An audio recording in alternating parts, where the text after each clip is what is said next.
Sir, she's not dead. The Mafia boss opened his mother's coffin and froze at what he saw. https://youtube.be/xohgvjbdkjm?mark si=DWKAJOMSZ_06Y6. They were seconds away from lowering him into the ground. Seconds away from burying a lie that would stay hidden forever. Until one scream shattered the silence. Stop this funeral. For God's sake, stop it right now. The cry ripped through the heavy quiet of the Ashford family's private cemetery, cutting off the priest just as he opened his mouth for the final blessing. Above, the New York sky hung low and gray, pressing down on the mourners like a weight. Beneath that gloom, Magnolia Sinclair stood frozen beside the polished mahogany coffin. For 6 years, she had been Harold Ashford's shadow, his secretary, his caretaker, his confidant. Now, her hands trembled violently, clutching a handkerchief soaked through with rain and tears. Only moments before, the air had been filled with nothing but the soft, rhythmic thud of earth being prepared and the hushed, polite sorrow of the elite. Now, every head snapped toward the source of the disruption. Running down the narrow stone path, still dressed in her work uniform, was Bethany Monroe. Another employee of the Ashford mansion, she looked as though she had seen a ghost. Her eyes were wide with terror, her breath coming in ragged gasps as she stumbled to a halt before Preston Ashford. Preston, the younger son, stood rigid in an impeccably tailored black suit. Beside him, his wife Cordelia looked like a porcelain statue carved from ice, dressed in designer mourning attire that seemed too pristine for the mud beneath their feet. "Mr. Preston, he can't be buried," Bethany cried out, her voice cracking. "He's not dead. Mr. Harold, he isn't in that coffin." A ripple of whispers surged through the crowd. This wasn't just any gathering, it was the funeral of Harold Ashford, the most powerful man on the East Coast. The head of an empire that operated in the shadows. Politicians, business men, and figures whose names were whispered rather than spoken stood in stunned silence as chaos began to erupt on the sacred ground. Preston's jaw tightened, his composure slipping just enough to reveal the ice beneath. He snapped at Bethany, his voice low and dangerous, accusing her of disrespecting a sacred moment. He insisted he had seen the death certificate himself, signed by the family physician. He demanded order. Standing apart from the grief-stricken crowd, Callum Ashford watched it all unfold. The eldest son had been building his own empire in Chicago for the last decade, far away from the family seat of power. He was no longer just an heir, he was a man whose influence cast a shadow even over his father's territory. He said nothing. He missed nothing. His eyes, cold and calculating, scanned the scene like a predator assessing a threat. Magnolia stepped forward, trying to steady her colleague. "Bethany, please," she urged softly. "The doctors confirmed a heart attack. I was there. I was there when he took his last breath." Or at least, what she had believed was his last breath. But then, just as security guards moved in to grab Bethany's arms and drag her away from the grave, she screamed out a phrase. A strange, specific sequence of words. "Magnolias in the April rain." The air seemed to vanish from Magnolia's lungs. Those words weren't just a random sentence. They were a ghost from a past only she and Harold shared. It was a secret code they had created 4 years ago, a signal reserved exclusively for danger. Danger from within the family itself. Magnolia felt the ground shift beneath her feet. Her knees weakened. How did Bethany know that phrase? Harold would never share it carelessly. It was impossible. Unless he had sensed recent danger. Unless he had whispered it to Bethany as a desperate final message, hoping it would reach the one person who would understand. In that instant, the funeral transformed. The sorrow evaporated, replaced by a cold, heavy suspicion that settled over the cemetery like fog. Harold Ashford might still be alive. Cordelia stepped forward, her designer heels sinking slightly into the soft, wet earth. "This is absurd," she snapped, crossing her arms over her pristine black dress. "My father-in-law is dead. Whatever story this girl is inventing ends now. But the crowd was no longer convinced. The whispers grew louder, like wind rushing through the cemetery trees. Magnolia could feel the gazes shifting, first toward her, then toward the coffin, as if everyone suddenly sensed that this funeral was a carefully constructed lie. "Maggie," Preston said sharply, summoning her like an obedient servant. "Tell her to stop. You know my father had complications. You saw the doctor yourself." But Magnolia stepped back from him. For the first time in 6 years, she didn't lower her head. She didn't whisper, "Yes, sir." She looked at him, really looked at him, and her voice trembled, not with fear, but with conviction. "Bethany couldn't have known that phrase," she said, each word cutting through the silence like glass. "Only Mr. Harold and I knew it. And he only used it when he was afraid of something, or someone." A deathly silence fell over the cemetery. Preston's face went pale. Cordelia stiffened slightly, a nearly imperceptible twitch running through her frame, but Maggie saw it. In that fragile moment, standing beside a coffin that suddenly felt heavier with secrets than with death, Maggie realized the truth. She had been too loyal, too trusting, too grief-stricken to consider that Harold Ashford might still be alive. And whatever was happening here, Preston and Cordelia were desperate to keep it buried. From the edge of the crowd, Callum Ashford finally moved. His footsteps were slow, deliberate, each one echoing like a verdict against the stone path. He stopped beside the coffin, his cold eyes fixed on his younger brother. "Open it," he said. His voice was quiet, but it carried the weight of absolute authority. This was the voice of a man who had spent 10 years commanding fear in every dark corner of Chicago. Preston's composure cracked. "Callum, this is..." "Open it." The tension became so thick Maggie could taste it, metallic, like blood on the tongue. The security guards shifted uncertainly, waiting for orders. The priest lowered his gaze, sensing that something sacred was crumbling. And Maggie, standing at the edge of everything she thought she knew, felt a truth pulsing beneath her fear and grief. If Harold had used their secret code, he was counting on her to fight for him. She wasn't going to let them bury the lie. Preston took a step back, his voice suddenly going shrill, like an animal driven into a corner. "This is an insult to the dead," he shouted, thrusting out a hand as if to stop Callum.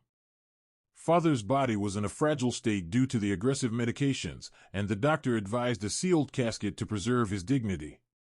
"That's why we sealed the coffin." Cordelia quickly pulled out her phone, trembling fingers sliding across the screen. "I'm calling our lawyer," she said, her voice trying to stay composed, but unable to hide the panic rising in her eyes. "You've got no right to do this. This is Ashford family property." But before she could press the call button, a deep, steady voice carried from the crowd. "I'm afraid they do have that right, Mrs. Ashford." The crowd parted, and a tall man stepped forward. His hair was pure silver, his eyes sharp as blades. It was Judge Morrison, Harold Ashford's personal attorney for 30 years. A man whose influence in New York's legal circles rivaled Harold's own. He had represented the Ashford family in every major matter. And more than that, he was the man Harold trusted without reservation. Preston went pale at the sight of him. "Judge Morrison, you don't understand what's happening." "I understand perfectly, Preston," Judge Morrison cut in, his voice cold as ice. "If there's any doubt about the identity of the body in this coffin, we've got every right to verify it. That's the law. And more than that, it's what Harold would have wanted." Preston opened his mouth to object, but no words came. He couldn't stand against the man his own father had trusted for 3 decades. To do so would be the same as admitting he had something to hide. Callum didn't wait another second. He stepped to the coffin, long, strong fingers closing around the edge of the mahogany lid. "Callum, don't!" Preston cried out. But it was too late. With a dry, grating hiss, the lid was lifted. Time seemed to stop. Everyone held their breath. Every gaze fixed on the inside of that costly coffin, lined in white silk and trimmed in gold. And then, the first scream tore through the air. Inside the coffin, there was no Harold Ashford. No corpse. Nothing at all but heavy sandbags wrapped in white cloth and arranged with care to mimic the shape of a human body. Stones had been placed in strategic spots to create weight. A performance staged to perfection. Chaos erupted like a tidal wave. Guests shoved into one another, some fainting, some screaming in horror. Reporters appeared from nowhere, camera flashes firing again and again like strobe lights in a storm. Security tried to control the crowd, but it was hopeless. Maggie stood there frozen like a statue. Her eyes locked on the empty coffin. Her heart was pounding wildly, but not from fear. From hope. Wild hope. Hope she didn't dare believe. Hope blazing in her chest like fire. Preston staggered back 3 steps, his face white as paper. His lips moved, but no sound came. For the first time in his life, the man who always controlled everything had lost control completely. Cordelia dropped her phone, the metallic clatter against cold stone cutting through the uproar. She didn't have time to hide the panic on her face. Her eyes were so wide they looked as if they might burst from their sockets. Callum stood beside the coffin. His jaw clenched. So hard the tendons rose along his neck. His eyes looked like they could kill.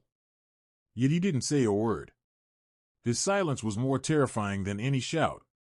Judge Morrison stepped closer, peering into the coffin with a grim expression. "This is a conspiracy," he said slowly. "And it's a very serious one." In the midst of the chaos, Maggie sank to her knees, tears streaming down her cheeks. But these weren't tears of grief. They were tears of hope. Hope that the man who had saved her, who had given her a new life, the man she thought of as a father, was still alive somewhere out there. Her lips trembled, whispering words only her heart could truly hear. He's alive. He has to be alive, asterisk. Before anyone could react, Callum moved.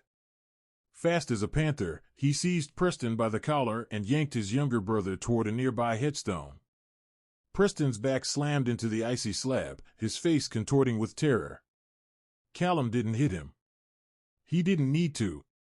His stare was lethal, and the strength in his hand crushed Preston's collar as if he meant to grind him into dust. "Where is he?" Callum asked, his voice low and dangerous, like the growl of a hunting beast. "I won't ask a second time." Preston tried to struggle, but it was useless against his brother's power. "I don't know," he shrieked, his voice piercing. "Someone's setting our family up. Why would you think I did this?" He tried to play the victim, eyes wide as if he'd been wronged. "Why would I hurt my own father? You know how much I love him." Callum stared straight into his brother's eyes, searching for the truth. But Preston had always been good at acting. He'd been performing his whole life. And now, under the gaze of everyone, he kept performing. Callum didn't believe him. But he didn't have proof. He couldn't do anything more than hold his brother like this, waiting for him to slip. And that slip didn't come from Preston. It came from Cordelia. "Preston, don't say another word," she screamed, rushing over and trying to pull her husband out of Callum's grip. Her voice was thick with panic. "We did everything exactly the way." Then she stopped abruptly, as if someone had just squeezed the sound from her throat. That silence was louder than any scream. Everyone turned to look at Cordelia. Judge Morrison lifted an eyebrow. The crowd's murmuring died away, and Maggie, still on her knees on the ground, looked up at the elegant woman with eyes that had changed completely. Cordelia realized her mistake.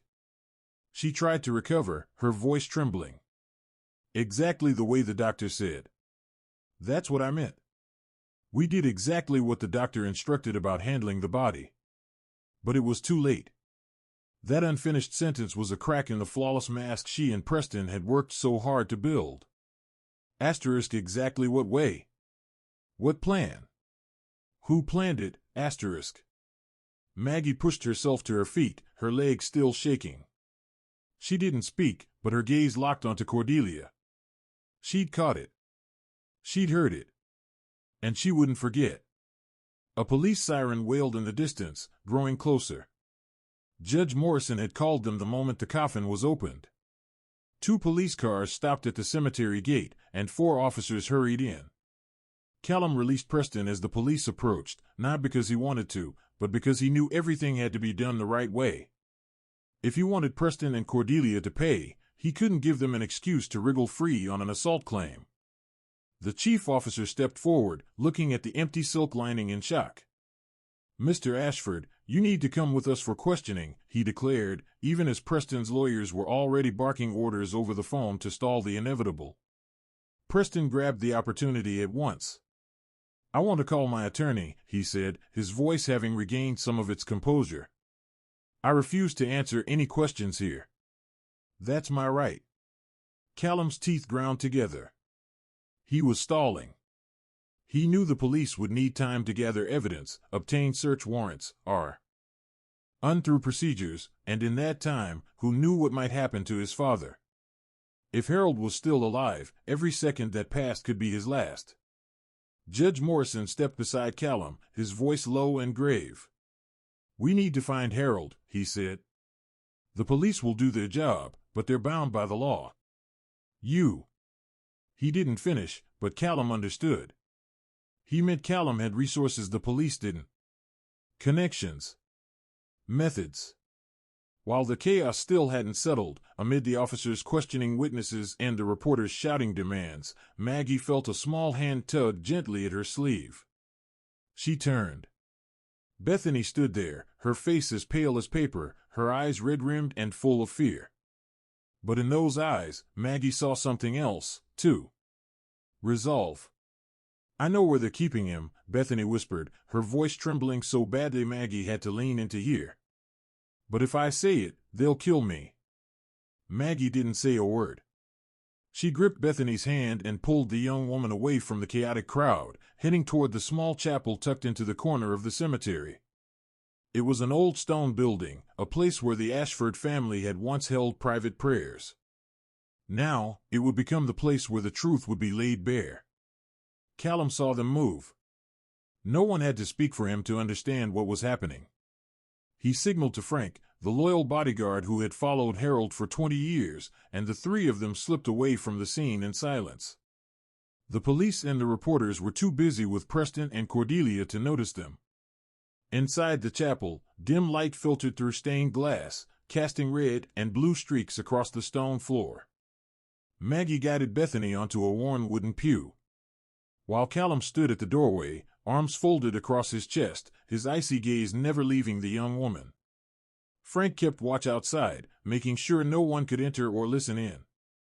"Talk," Callum ordered, his voice stripped of patience. "Everything from the beginning."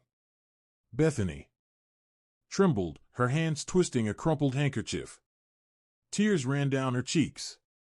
But she knew it was time to tell the truth. "I owed money," she began, her voice breaking.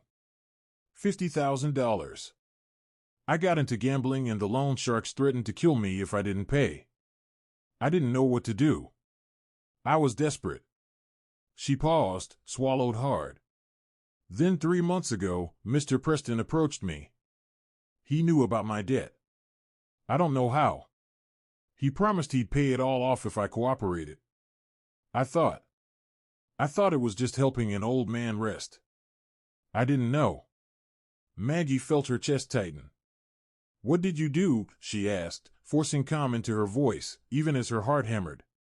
Bethany lowered her head as if she couldn't bear to meet anyone's eyes. "I was hired as Mr. Harold's night caregiver. My job was to mix vitamins into his food every night." She stopped, her voice cracking. "But they weren't vitamins. They were sedatives. And I had to report everything Mr. Harold did to Mr. Preston. What he said, what he did, who he met. Everything." Callum ground his teeth, his fist tightening until his knuckles went white.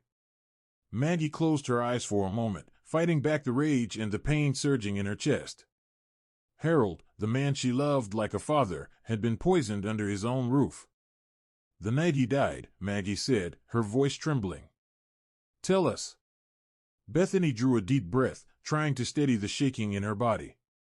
"I went into the room like I always did, around 11 at night. But something was different. Someone was in there. Two men I'd never seen before. They were carrying Mr. Harold out of the bed. She paused, eyes wide as if reliving the horror. I thought he was dead, but then I saw his hand move. His fingers trembled. He was alive. They weren't carrying a corpse. They were carrying a living man.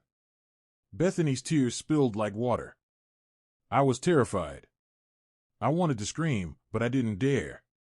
One of the men saw me and he said, if I breathed a single word, I'd die. It leaved him. I saw it in his eyes.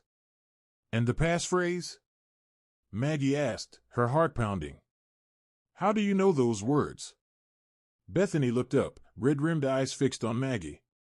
Before they took him away, Mr. Harold suddenly grabbed my hand. I don't know if he was still lucid enough to do it. He held on so tightly and whispered. I had to lean in to hear him. She closed her eyes, trying to remember every syllable. He said, magnolias in the April rain. Find Maggie. I didn't understand what it meant, but I remembered. And when I saw you at the funeral, I knew I had to tell you. Maggie felt tears slide down her cheeks. Harold, even in his most desperate moment, had still been thinking of her, still believing she would save him. Where did they take him? Callum asked, his voice cutting through the silence like a blade. Bethany hesitated for a second, then answered. I heard them talking when they thought I'd left. They mentioned an old estate in Connecticut. Ashford family property, abandoned for about 10 years. No one goes there. She looked at Callum. And I saw Mr. Preston go there 3 times in the week before the funeral. I didn't know why, but now I do. Callum shot to his feet. Every muscle in his body drawn tight as a wire. He knew that estate. His father had bought it years ago. A secluded place the family rarely used. A perfect place to hide someone where no one would ever find them. Connecticut, he said, his voice cold as steel. 2 hours drive. We leave now. Then he turned to Maggie, and the hard edge in his eyes softened just slightly when he looked at her. You're coming with us. You're the only one he trusted. Outside the chapel, the biting chill of a New York autumn seemed even sharper under the tension that hung over everything. Callum stopped short and turned back to Maggie, his eyes narrowed with suspicion. He had agreed to let her come, but that didn't mean he trusted her. 6 years, he said, his voice cold as ice. 6 years you were at my father's side. 6 years, and I didn't even know you existed. He stepped closer, his gaze sharp as if he were trying to read every thought in her mind. Why should I believe you aren't part of this? Maggie felt anger flare in her chest. She'd spent 6 years caring for Harold, loving him like her own father. And now the son Harold spoke of with pride was standing here, doubting her. She didn't step back. Instead, she met Callum's stare head-on, her brown eyes lit with a stubborn, unbreakable fire. Because if I wanted to hurt him, I've had 6 years to do it, she shot back, her voice shaking. Not with fear, but with fury. And you? Where were you all that time, Mr. Ashford? Callum faltered. But Maggie didn't stop. She'd been silent too long.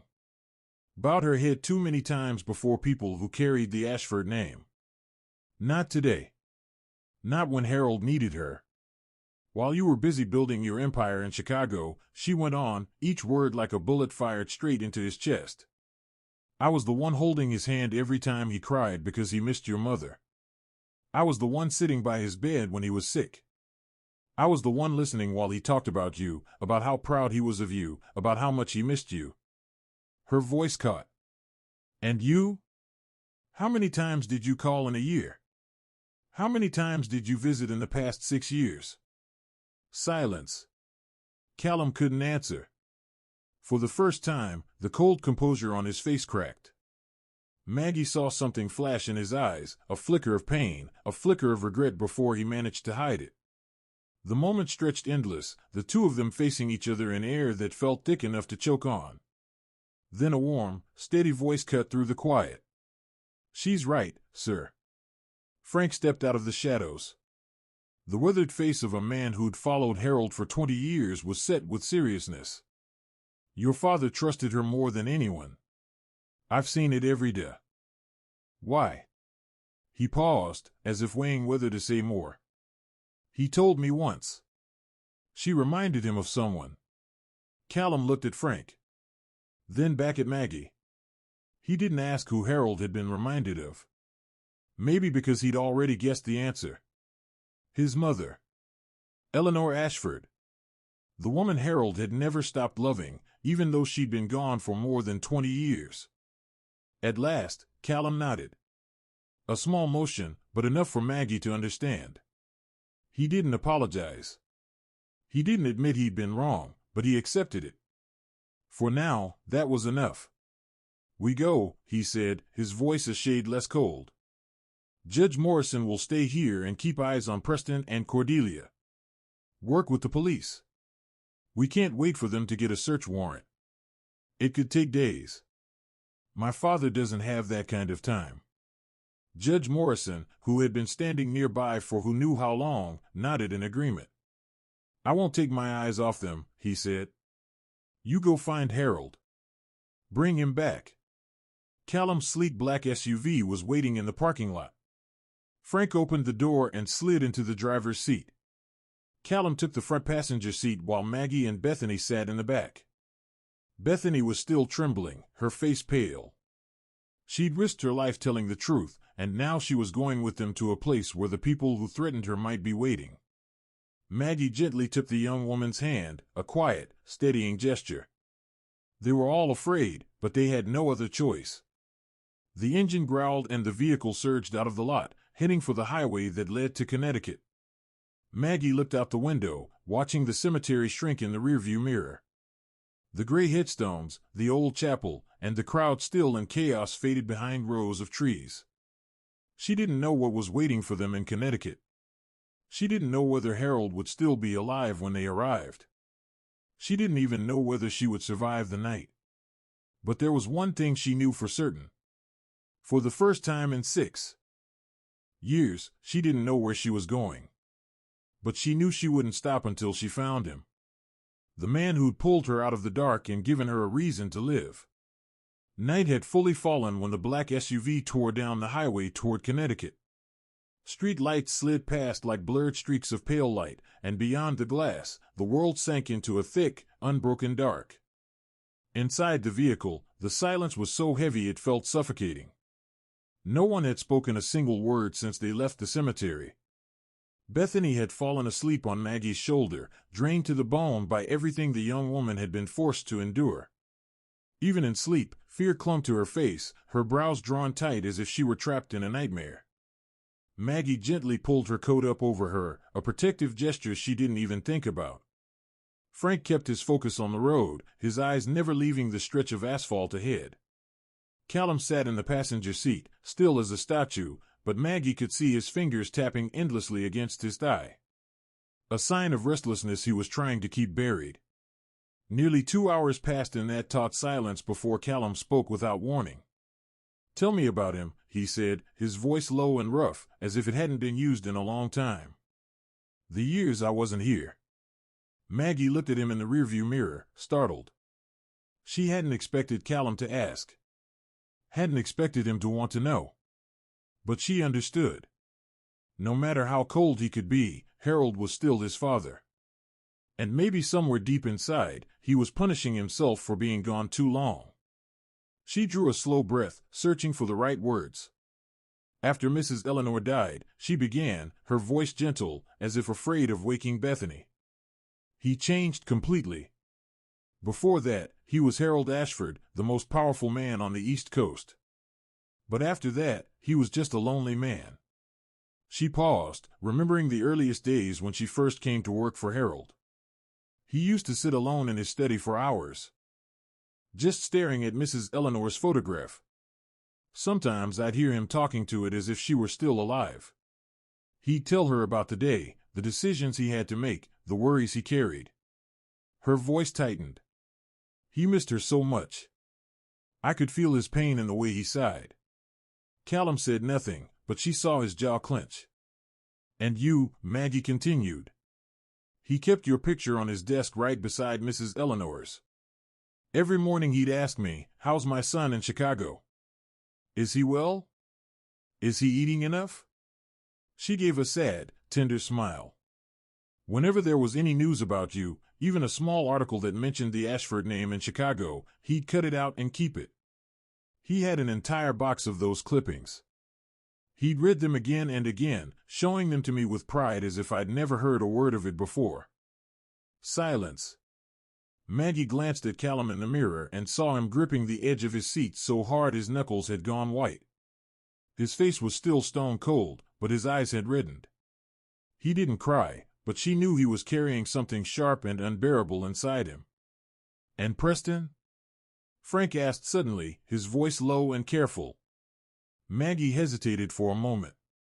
"Mr. Harold knew," she said at last. "He once told me. Preston wants my money, not me.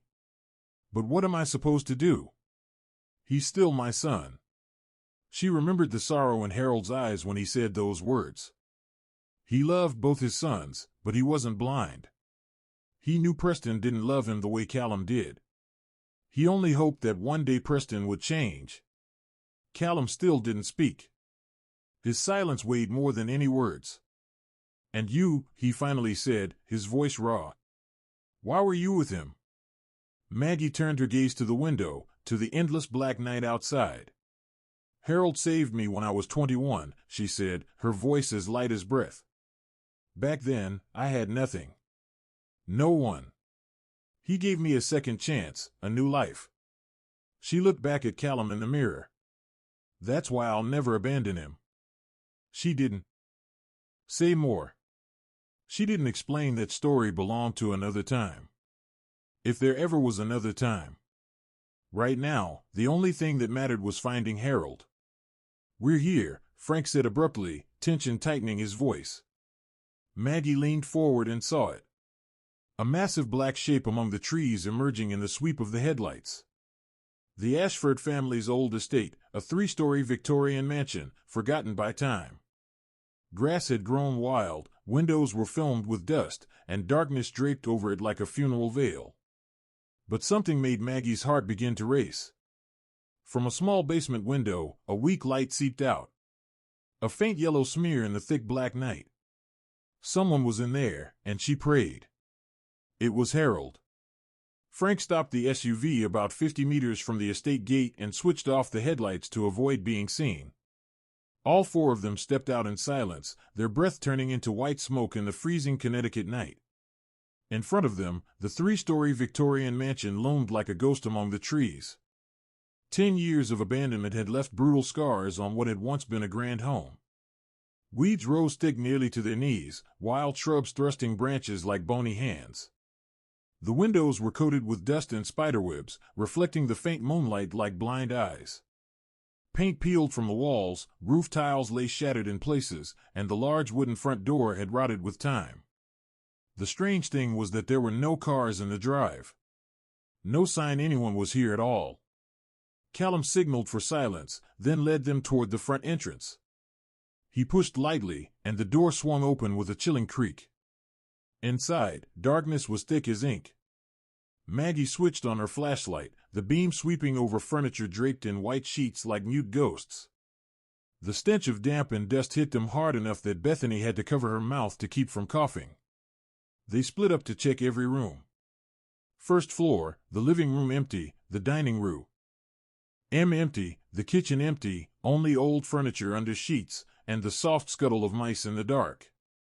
Second floor, bedrooms empty, the study empty, not a single trace of recent life. Third floor, an attic choked with dust. Old cardboard boxes and broken furniture, and still nothing. With every empty room they stepped into, Maggie felt the hope in her chest splinter into smaller pieces. When they came back down to the first floor after searching the entire house, she was close to tears. "Maybe we were wrong," she whispered, her voice thick. "Maybe he's not here." Bethany began to cry, tears running down her cheeks. "I swear I heard them talking about this place," she sobbed. "I swear I saw them bring him here." I'm not lying. I swear. Callum stood in the middle of the living room, his jaw clenched, his eyes sweeping the space as if he were hunting for a clue they'd missed. He didn't speak, but disappointment and rage were written all over his face. That was when Frank came in through the back door, his expression tight, but his eyes lit. "There's something outside," he said urgently. "You need to see this." They hurried after Frank into the backyard. He shone his flashlight over the grass, and Maggie saw it at once. Tire tracks. Fresh, very fresh. The crushed grass was still wet with night dew. Proof a vehicle had passed through within the last few days. The tracks didn't lead to the main house. They curved behind it toward a small patch of woods about 50 meters away. "Follow me," Frank said, leading them across the grass. They trailed the marks, pushing through thick brush until they reached a small clearing in the trees. And there, hidden beneath the canopy, was a cellar door. It was made of thick oak, old and moss-covered. It blended so well with the ground around it, you wouldn't see it unless you knew exactly where to look. But there was one thing that didn't match the door's age at all. The lock. A stainless steel lock, gleaming, completely new. The kind of heavy-duty industrial lock you'd use on a vault, not on an old cellar in the woods. Maggie's heart slammed against her ribs. This was it. They were in the right place. Callum went back to the SUV for tools and returned with bolt cutters and a crowbar. He didn't say a word, only set to work on the lock with fierce concentration. Maggie stood beside him, gripping the flashlight so hard her knuckles whitened, her heart pounded in her chest, each beat like a countdown to the moment the truth would be exposed. Frank stood watch, one hand resting on the gun at his belt, his eyes scanning the dark forest around them. Bethany huddled behind them, shaking from cold and fear. With a dry crack, the lock snapped open. Callum hauled the cellar door up and a wave of stale air hit them full in the face. The smell of dust, the smell of medicine, and something else. The smell of life slowly fading. The flashlight beam fell downward, revealing an old stone stairway descending into darkness. Maggie didn't wait. She shouted into the black below, her voice breaking with emotion and hope. "Mr. Harold, are you down there?" Silence. A silence that stretched until it hurt to breathe. Maggie felt as if her heart were being squeezed in a fist. Then she heard it. A weak, rasping cough rising from deep in the dark, and after that, a trembling voice, hoarse and fragile, but a voice she would recognize anywhere. "Maggie, is that you, my girl?" Callum didn't hesitate for a single second. He took the flashlight from Maggie's hand and started down the stone steps, each step steady, but cautious. The beam swept through the thick darkness, revealing slick, damp stair treads glazed with moss. Maggie followed close behind, her heart pounding so hard she could hear it echoing inside her skull. The deeper they went, the heavier the air became, rank with mildew, with medicine, and with a scent that made her want to cry, the smell of life slowly fading in the dark. Frank stayed at the cellar opening to coo. EP watch, his hand on his gun while Bethany stood beside him, trembling. At the bottom of the stairs, Maggie realized with a jolt that the cellar was far larger than she'd imagined. This wasn't an ordinary wine cellar. It had been renovated, divided into several small rooms by brick walls. Someone had prepared this place, planned it in advance. This wasn't an impulsive act. It was a carefully calculated plot. Callum and Maggie moved through the first room where there was an old bed, a small table, and a few empty water bottles, like a miniature prison built to hold someone for a long stretch without anyone knowing. The second room was much the same, empty, but showing signs it had been used recently. They reached the last room where a heavy wooden door stood with a latch on the outside. Callum didn't need anyone to tell him what to do. He stepped back one pace and kicked the door open with all his strength. It flew inward with a hard crash, and what Maggie saw inside stole her breath. Harold Ashford lay on an old bed. His hands tied to the frame with strips of cloth. His eyes were squeezed shut, his face so hollow he was almost unrecognizable. His cheeks had caved in. His lips were dry, split, and cracked. Rough stubble covering his chin. The man who had once been the most powerful kingpin on the East Coast was now only a ghost of himself. But his chest still rose and fell weakly. Slowly. But it was there. He was alive. Harold Ashford was alive.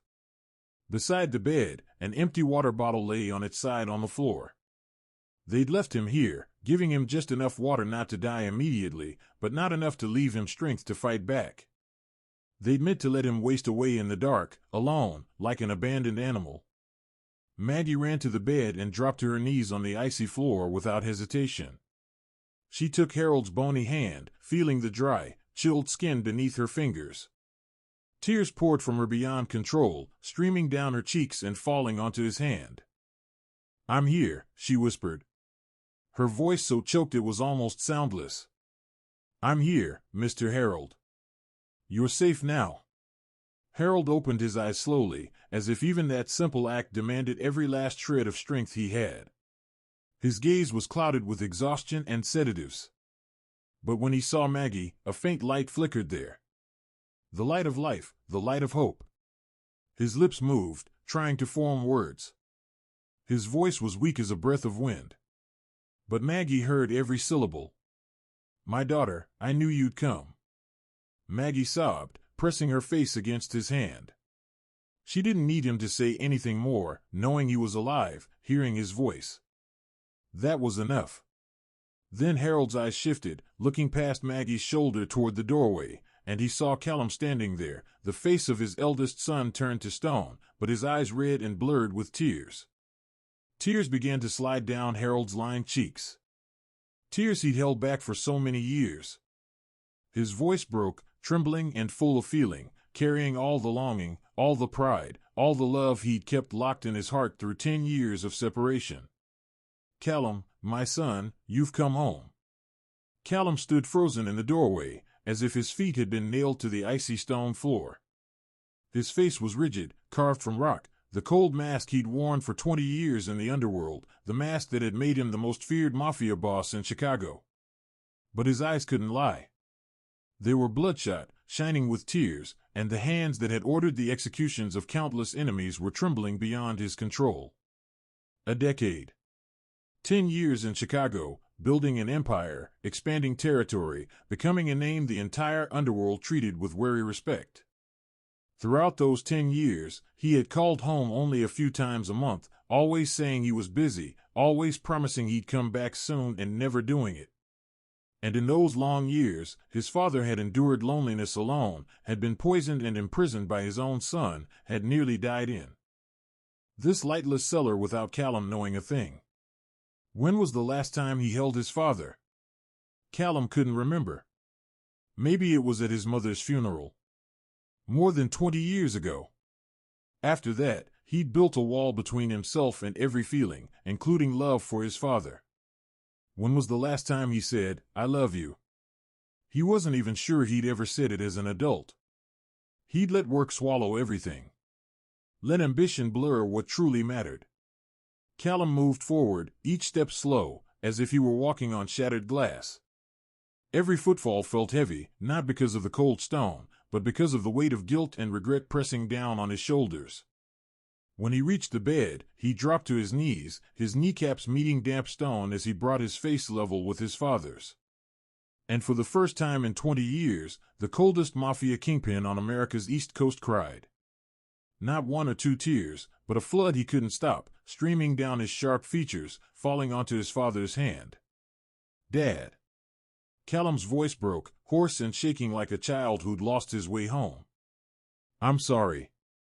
I'm sorry I wasn't here." Harold lifted a trembling hand and touched his son's cheek. The hand was so weak it almost had no strength left. Yet the gesture held all the love he'd carried for his child for 36 years. "You're here now," he whispered, his voice rough but warm. "That's enough." "I should have come home sooner," Callum choked out. "I should have." "Shoo." Harold cut him off, a shaking finger resting on his son's lips, the way he used to when Callum was a little boy. "Don't waste time on regret, my son.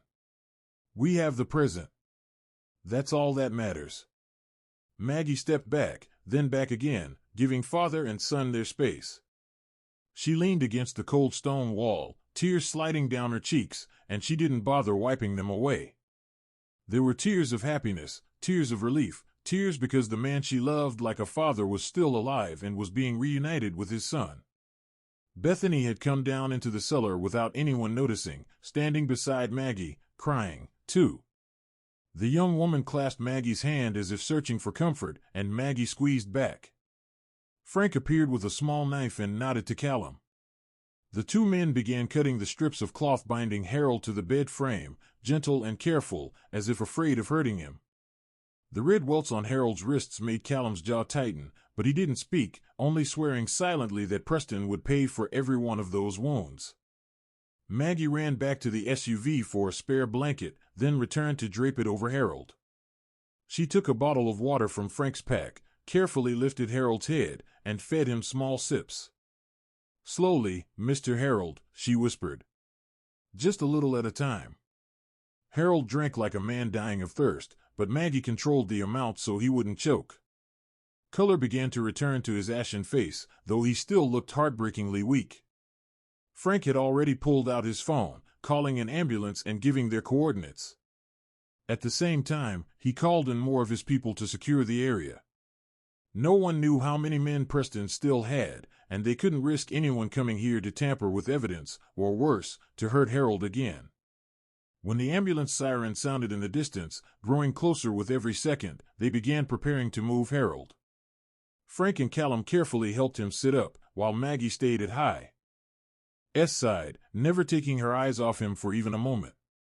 But before they could move, Harold suddenly gripped Maggie's hand with one hand and Callum's with the other. He pulled them closer, the strength in that grip startling for a man who'd been through what he'd been through. His voice was weak but clear, each word carrying the weight of a vow. "Don't leave me," he said, his eyes moving from Maggie to Callum and back again.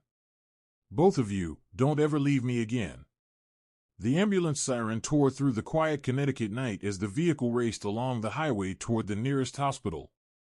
Inside, Harold lay on the stretcher with an oxygen mask sealed over his face and an intravenous line running into his thin arm.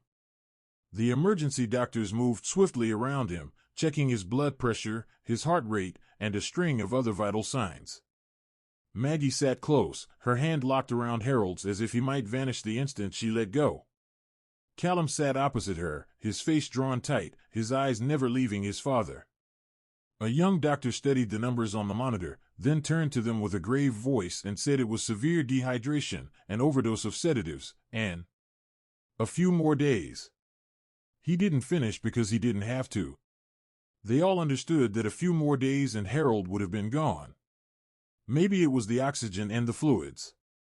Or maybe it was the simple fact that the people he loved were finally there. But Harold slowly became more alert. His eyes weren't as clouded as they'd been in the cellar, and when he spoke, his voice was still weak, yet far clearer than before. He said he had to tell them about what he knew. Maggie squeezed his hand tighter and told him he should rest, that it could wait. But Harold cut her off, firm even through his frailty, and said, no, they needed to know. He drew a deep breath through the oxygen mask and began. He said he'd pretended to be more confused than he truly was. That when they thought he was unconscious, He was still listening because he wanted to understand what they were plotting. Callum's jaw tightened, his fist clenching hard. Harold went on, his words carrying the ache of a father betrayed by his own child, and said Preston and Cordelia would whisper to each other when they thought he was asleep, and he heard them asking how much longer, and whether the wool had been changed yet. He paused, swallowing against something that hurt too much to name. Then said that one night he heard Cordelia say Callum was about to come back and they had to finish this. Maggie felt the blood in her veins turn cold. They'd calculated everything. They'd planned to kill Harold before Callum returned and discovered the truth. Harold continued, his voice trembling, and said that on the final night he heard them say, tonight. Everything ends tonight. And when they came into the room, he pretended to be completely unconscious. He felt them lift him and carry him, but he didn't dare move. He didn't dare open his eyes. Then he looked at Maggie with a gaze full of gratitude and said he knew he had to do something. He had to leave a sign. And when that young girl, Bethany, came into the room before they took him away, he grabbed her hand and whispered their passphrase. Tears slid down Maggie's cheeks. Even in his most desperate moment, drugged, stolen away to die, Harold had still thought of her. Still believed she'd understand and come for him. Right then, Callum's phone vibrated. He pulled it out, read the message, and his face changed at once, his jaw locking, his eyes flashing with a cold, furious light. He said it was Judge Morrison, and that Preston and Cordelia had fled the estate, and they were running. Callum didn't waste a single second. The moment he finished reading Judge Morrison's message, he pulled out a second phone and started making calls. Maggie sat still and watched, stunned by the shift in the man beside her. Only minutes earlier, he'd been a son crying at his father's bedside.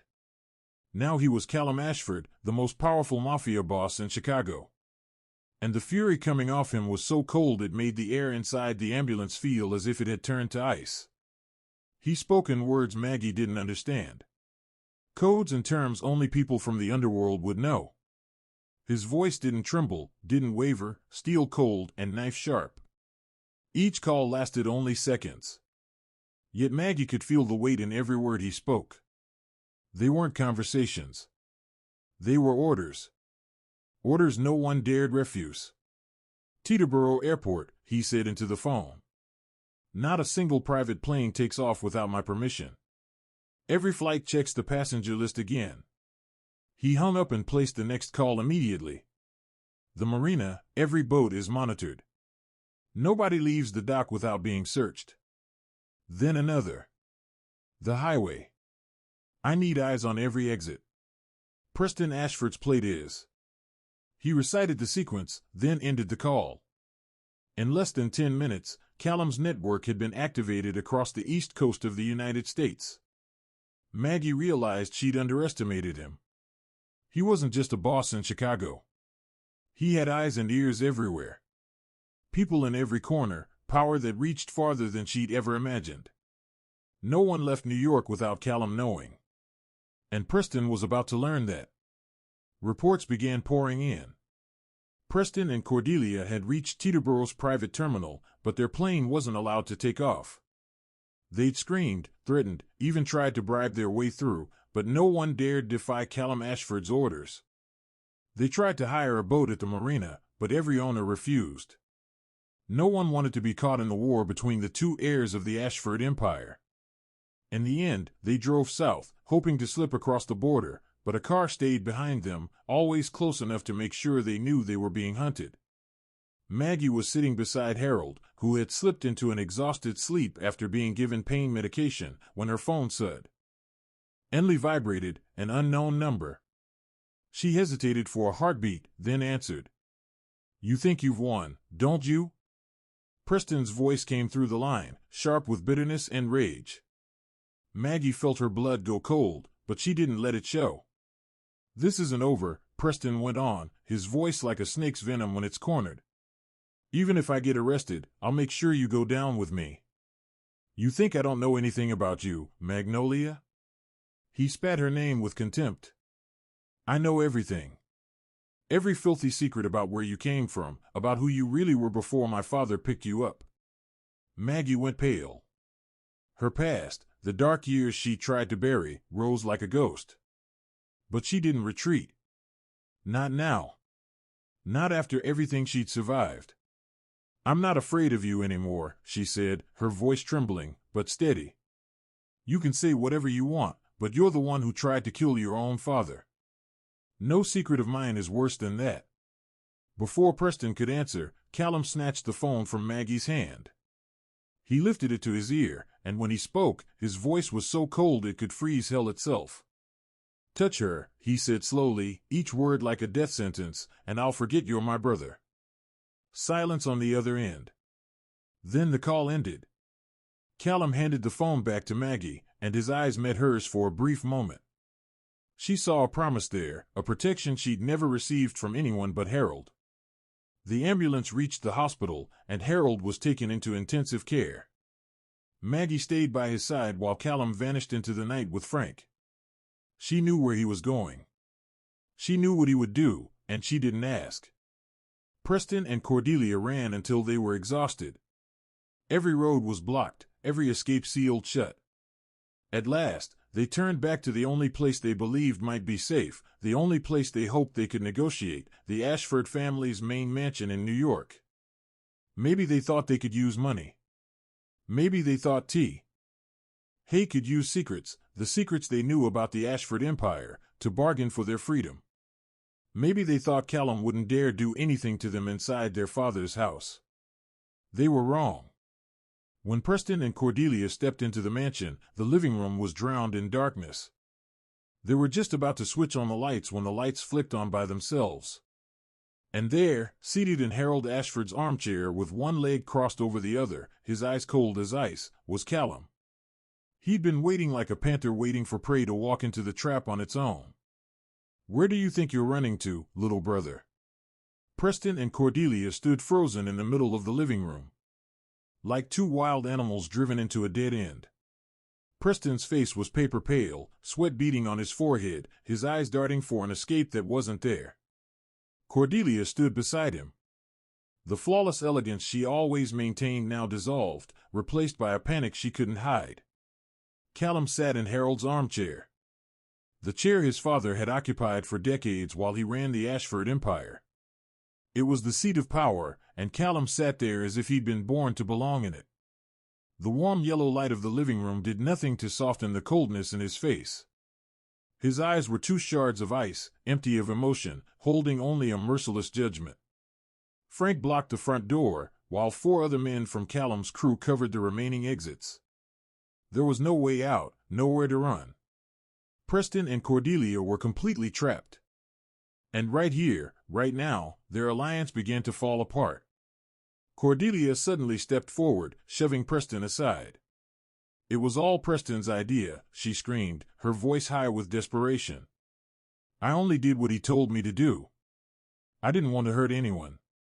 I just—" "Don't lie." Preston cut in, turning on his wife with a look full of fury and betrayal. "You're the one who planned it all. You're the one who found the sedatives. You're the on-e who hired the men guarding the cellar. You're the one who decided what day we'd end it." They snapped at each other like two starving dogs fighting over the last scrap of meat. Accusations flew back and forth, each of them trying to dump every ounce of blame on the other to save themselves. This was what they really were. Selfish, cowardly, ready to betray anyone if it meant protecting their own skin. "Stop." Callum's voice wasn't loud, but it cut through their shouting like a blade.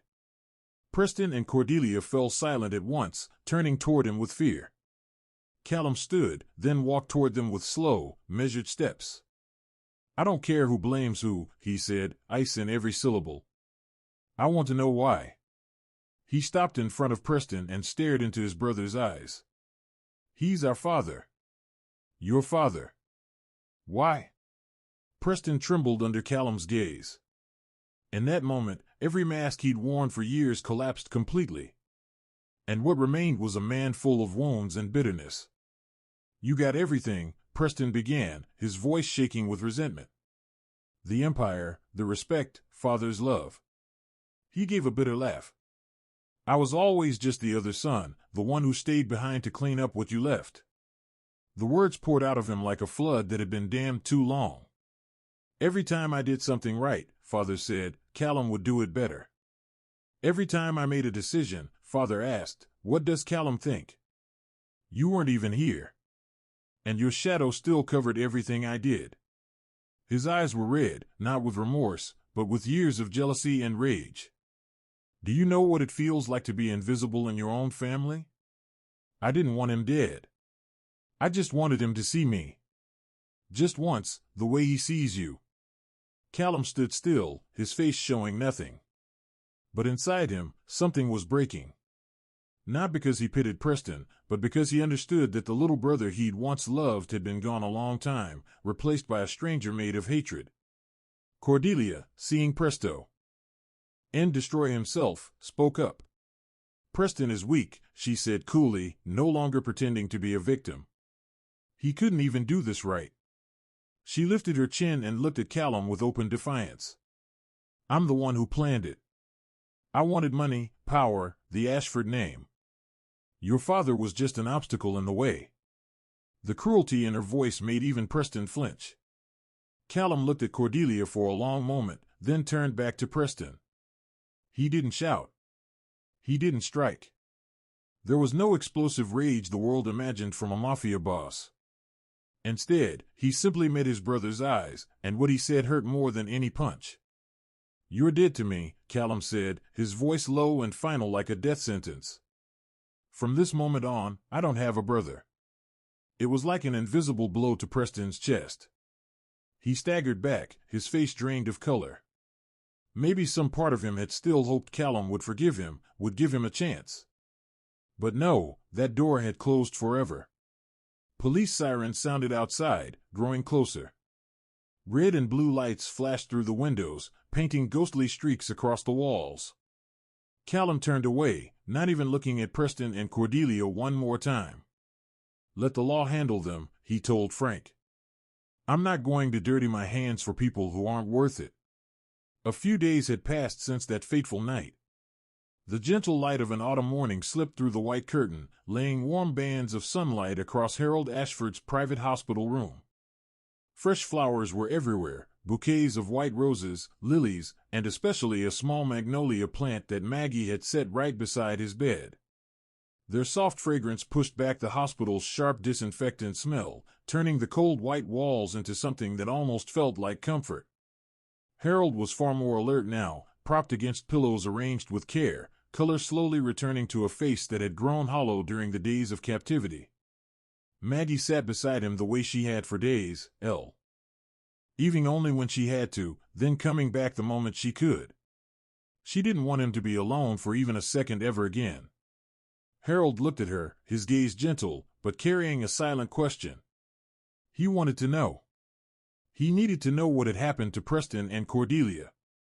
And Maggie knew she couldn't avoid it forever. She took a slow breath and began to tell him as softly as she could. Preston and Cordelia had been arrested that very night. The charges included conspiracy to commit murder, fraud, and elder abuse. With the evidence the police had collected, along with Bethany's testimony and statements from other staff at the mansion, they would never be free again. When Maggie finished, silence settled over the room. Harold didn't react right away. He turned his face toward the window where yellow leaves drifted gently from the trees outside. The quiet stretched on, heavy and aching. Then at last, his voice rose, breaking like glass on stone. What did I do wrong?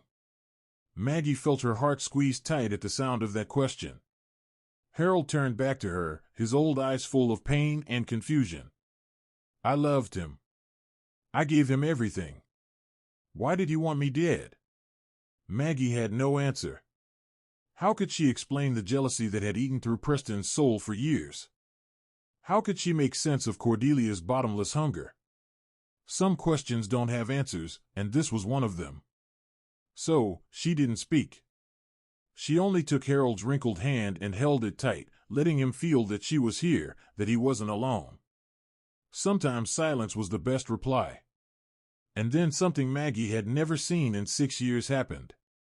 Harold Ashford, once a powerful kingpin, a man the underworld itself had feared, began to cry. Not the quiet tears he'd shed in the cellar when he found his children again. These were broken sobs, raw and painful, as if his heart were splitting apart piece by piece. I lost my wife, he said through the crying. I lost your mother. Now I've lost my son, too. What do I have left? Maggie's own tears spilled over, running down her cheeks. She didn't try to stop them. Didn't try to look strong. She let his grief soak into her so she could carry even the smallest part of it with him. You still have family, she said at last, her voice thick but certain. You still have Callum. You still have the people who truly love you. She squeezed his hand harder. Family isn't only blood, Mr. Harold. Family is the people who stay. The people who don't abandon you, no matter what happens. Harold looked at Maggie, his eyes blurred with tears, but something in them was shifting. Despair was giving way to something else, a fragile thread of hope. He held her hand tighter, as if she were the only lifeline in an ocean of pain. "My daughter," he whispered. "You're the miracle of my life." Just then, the hospital room door opened. Callum stepped in, still in his black suit the way he always was, but exhaustion was etched across his face. His eyes met his father's, and in that moment, no words were needed. Everything that mattered passed between them in a look. The hurt, the regret, the love, and the promise that he wouldn't ever walk away again. Callum crossed the room, sat in the chair on the other side of the bed, and took his father's hand. The three of them sat there in silence, but it was a healing silence, not the silence of pain. In the days that followed, Harold recovered little by little. Each day, he was a little more awake, a little stronger. Callum visited every morning before work, and every night before his father slept, never missing a single day. One afternoon, Bethany came to visit, her face tight with worry and guilt. She hovered in the doorway, afraid to step inside, until Harold lifted his hand and beckoned her closer. "You told the truth when it mattered most," he said gently. "That's all I need to know." Bethany cried, tears of relief and gratitude. She didn't deserve this forgiveness, yet Harold gave it anyway, because he understood none of us are perfect. And sometimes the only thing that matters is what we do when we're given a chance to make things right.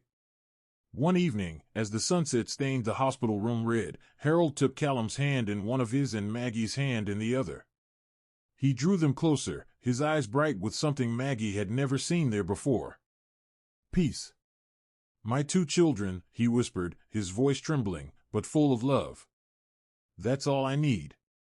A week had passed since the day Harold was brought into the hospital, and his recovery had gone far beyond anything the doctors expected. He could sit up without help now, and he'd even managed to take a few steps around the room with a nurse at his side.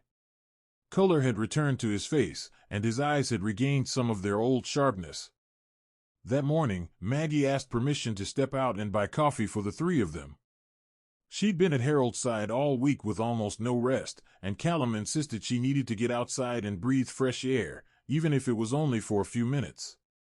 When the door closed behind Maggie, Harold turned to his son, a seriousness in his gaze Callum had never seen before. "There's something I need to tell you," he said, his voice low and steady. "About Maggie."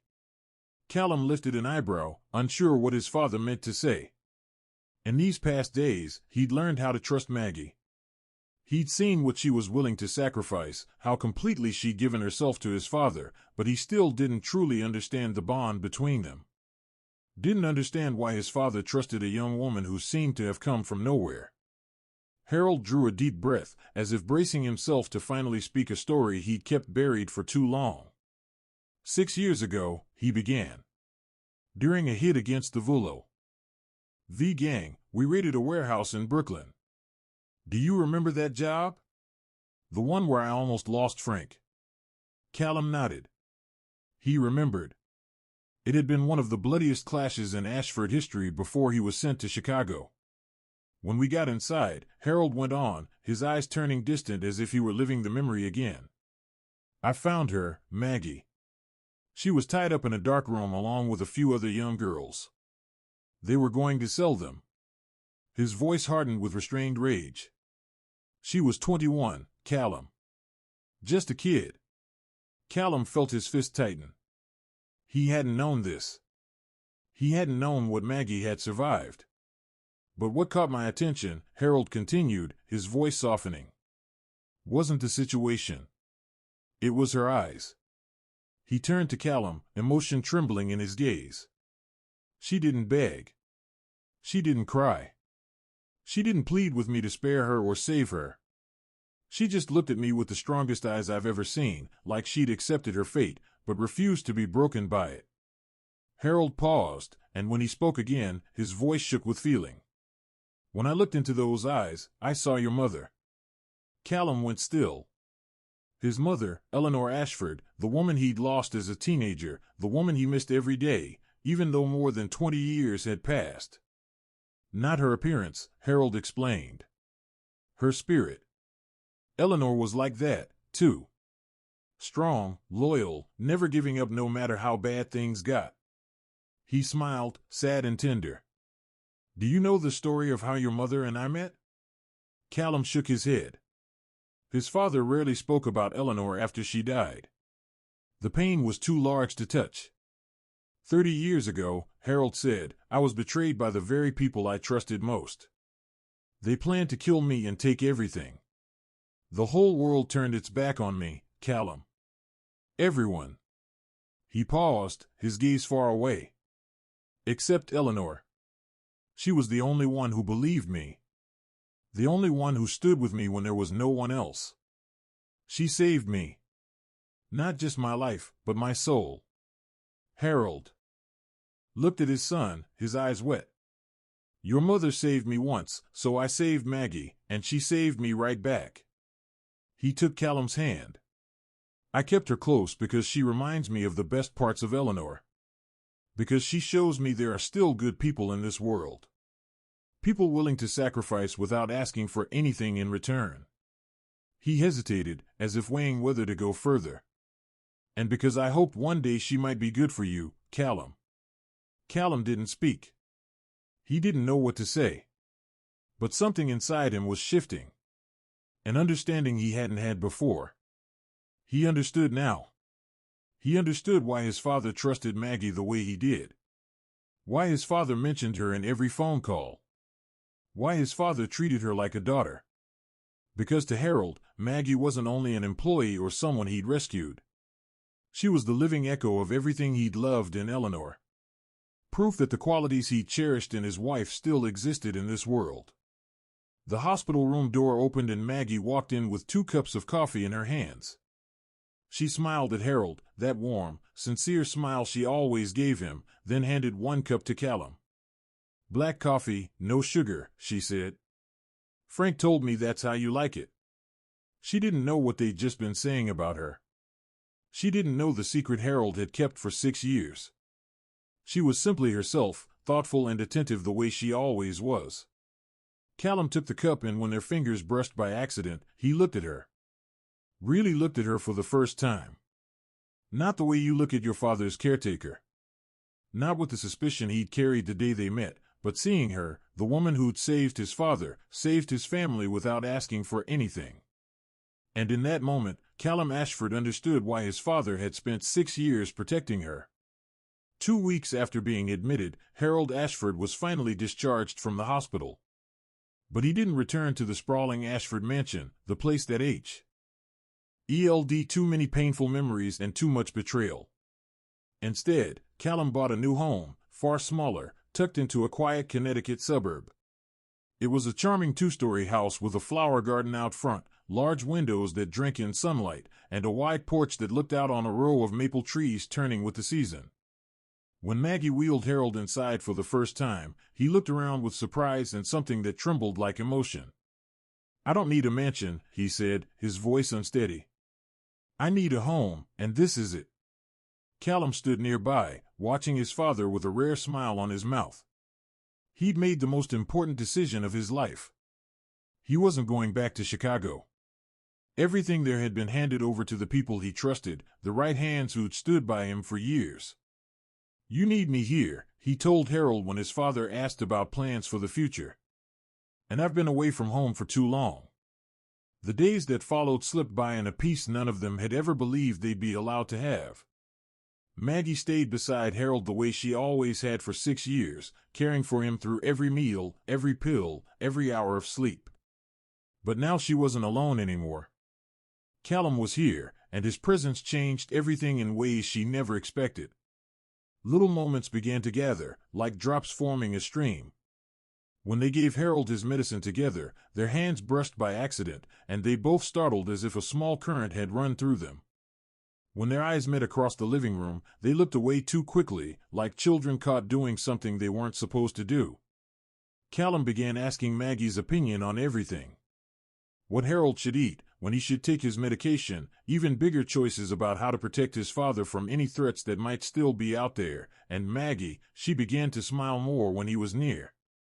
Her smile, the one Harold said was exactly like Eleanor's, appeared more often than ever. One eve, After Harold had fallen sound asleep following dinner, Maggie went out to the porch and sat alone. The Connecticut night was clear, a million stars glittering like diamonds scattered across black velvet. She sat in a wicker chair with her knees drawn to her chest, looking up at the sky and thinking about everything that had happened in the past few weeks. Her life had changed completely, and she still hadn't caught up to it. Soft footsteps sounded behind her. Maggie turned and saw Callum step outside holding 2 steaming cups of tea. He didn't speak, just handed her one and sat in the chair beside her. They sat in silence for a long time, both staring up at the star-filled sky, both listening to insects singing in the garden. Then Callum spoke, his voice low and sincere. "I owe you more than I could ever repay." Maggie turned to him, surprised. "I didn't do it for repayment," she said gently. "He's my family." Callum fell quiet again, as if weighing every word. "I was wrong about you," he said at last, his eyes meeting hers. "From the start, I doubted you.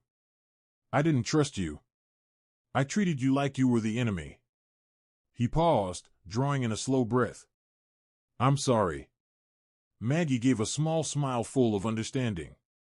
"You were protecting your father," she said. "I understand that. If I were in your place, I probably would have done the same." They slipped back into silence, but it was comfortable now, not tense or forced. It was the silence of 2 people who'd been through hell together and survived it. Maggie set her tea down and rose, meaning to go back inside. But before she could take a step, Callum's hand gently closed around hers. Not tight, not demanding, only a touch as light as a feather. And it was enough to stop her. "Stay," he said, his voice rough and low, almost a whisper. "With my father, with me." He hesitated, searching for the right words. "Not as an employee. As family." Maggie didn't answer. She looked down at his hand holding hers, feeling the warmth of his skin against her own. Her heart raced, 1,000 thoughts flashing through her mind in an instant. Then, without a word, she sat back down beside him. For the first time, she didn't pull her hand away. They sat there, 2 silhouettes against a star-soaked sky, hand in hand, silent. No words were needed. Because sometimes the heart knows what language can't say. 3 months later, the federal courthouse in New York was packed. The Ashford case had become the biggest story of the year, drawing the attention of the press from all over the country. Reporters from every major outlet crowded the steps outside. Cameras and microphones aimed at anyone who emerged through the main doors. The story of a son and daughter-in-law plotting to kill a father for his fortune had shaken the United States. And today was the day the final verdict would be delivered. Inside the courtroom, the air was so tense it felt hard to breathe. The evidence came in methodically, airtight, impossible to deny. The forged prescriptions tied to Dr. Walsh. The sedatives he'd given Harold for months under the cover of vitamins and supplements. The text messages between Preston and Cordelia, their cold conversations about finishing Harold, about changing the will, about dividing the assets after he died. Footage from the security cameras at the abandoned estate, showing Preston arriving there multiple times in the week before the staged funeral, and the financial records that laid out the inheritance scheme in plain sight. Suspicious transactions, hidden accounts, money moved around to prepare for a new life after Harold was supposed to have passed away. Witnesses took the stand one by one. Bethany Monroe, the young woman who'd been coerced into the plot, walked to the witness box with a pale face but steady eyes. Her voice shook as she told what happened, but she didn't back down. She spoke about the sedatives, about the night Harold was taken, about the passphrase he whispered into her ear like a desperate plea for rescue. Dr. Walsh, the man bribed into writing fraudulent prescriptions, confessed as well in exchange for leniency. He described the way Preston approached him, the money he accepted, the way he shut his eyes even after he understood he was helping to kill an innocent man. Other staff from the Ashford mansion testified too, each one offering a piece of the puzzle until the full picture of Preston and Cordelia's cruelty stood complete. Harold didn't come to court. When Callum asked whether he wanted to, Harold only shook his head. Sadness in his eyes, but steel in his decision. I already lost him, he said, his voice low and tired. I don't need to watch him fall. So Callum represented the family, seated in the front row, his face cold as ice, showing nothing. Maggie sat beside him, and beneath her heavy coat, her hand held his like a quiet source of strength. Preston sat at the defense table, glancing now and then toward Callum, but Callum never once looked back. To him, Preston no longer existed. When the judge read the sentences, the courtroom went perfectly still. Preston Ashford, 25 years in prison for conspiracy to commit murder, fraud, and elder abuse. Cordelia Ashford, 20 years in prison for complicity, fraud, and kidnapping. Both were permanently barred from approaching any member of the Ashford family. Dr. Walsh, 10 years in prison for severe violations of medical ethics and complicity. Cordelia sobbed when she heard her sentence while Preston sat with a blank face as if his soul had left his body long ago. When the court officers stepped forward to cuff them, Maggie felt Callum's hand tighten around hers. She squeezed back, letting him know she was here, that he wasn't alone. As Preston was led past Callum's row, he stopped suddenly. He turned to face his brother, his eyes full of hatred and bitterness. "You think you've won?" he hissed, venom in his voice. Callum didn't answer. He didn't even look at him. He simply stood, took Maggie's hand, and walked out of the courtroom without turning back once. Outside, the blazing midday sun of New York fell over them like release after the suffocating air inside. Reporters shoved. Camera flashes burst. Questions flew like rain. But Callum and Maggie didn't stop. They headed straight for the car, waiting at the curb. Frank already holding the door open for them. When they were safely inside, sealed off from the storm of media outside, Maggie turned to Callum. "It's over, isn't it?" she asked softly. Callum looked at her and for the first time in months, he smiled. Not the cold smile, not the sharp, mocking one she'd seen before. A real smile, warm and full of hope. "No," he said. "This is only the beginning." A year had passed since justice was finally carried out. The small house in Connecticut was filled now with sunlight and the fragrance of flowers. Harold Ashford had recovered completely. He could walk freely. His mind was clear, and his smile had returned to the face that had once been hollowed out by grief. The front garden had become his greatest pride. The place where he spent hours each day tending the shrubs he'd planted with his own hands. And the flower he loved most was, of course, the magnolia, the flower that carried the name of the daughter fate had sent to him. Maggie was no longer a caretaker. She was a daughter officially and legally. Harold had completed the process of adopting her, a decision he said he should have made long ago. For the first time in 27 years, Maggie had a real family, a father who loved her without conditions, a place to come home to that she knew would always welcome her. Callum still led the Ashford empire. But everything was different now. He ran it from a distance, handing most of the day-to-day work to the people he trusted, and coming home each evening to eat dinner with his father and Maggie. Family had become his first priority, something he never once thought he would choose. The relationship between Callum and Maggie grew slowly and in the right way. They didn't rush. There was no pressure. They began with morning coffee together before Harold woke, with long conversations on the porch after nightfall, with glances and smiles meant only for each other. They built what they had on respect and understanding. Two people who'd walked through darkness together and were now stepping into the light side by side. That evening, the small dining table in the warm, cozy room was set beautifully. Candlelight shimmered. The food smelled rich and comforting, and laughter spread through the house.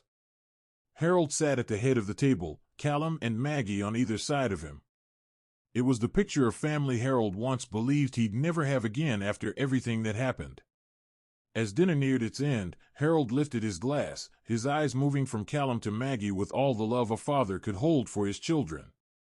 "To family," he said, his voice trembling with emotion. "Not by blood, by choice. To the ones who stay, to the ones who never give up." Callum and Maggie raised their glasses with him, their eyes meeting across the table as a smile passed between them. Beneath the table, Callum's hand found Maggie's and held it gently. Maggie looked around the table at the man who'd pulled her out of the dark 6 years ago, at the man whose hand now held hers beneath the table. And she understood something with a quiet certainty. For the first time in 27 years, she knew what it felt like to belong somewhere. Sometimes the people who save us aren't the ones who share our blood. They're the ones who stay, the ones who listen, the ones who refuse to bury the truth, even when the whole world tells them to stay silent. True loyalty is stronger than fear. And true love, whether it's friendship or family, is what pulls you out of the dark and whispers in your ear that you aren't alone. That is the story of Maggie, of Harold, of Callum, and of all of us.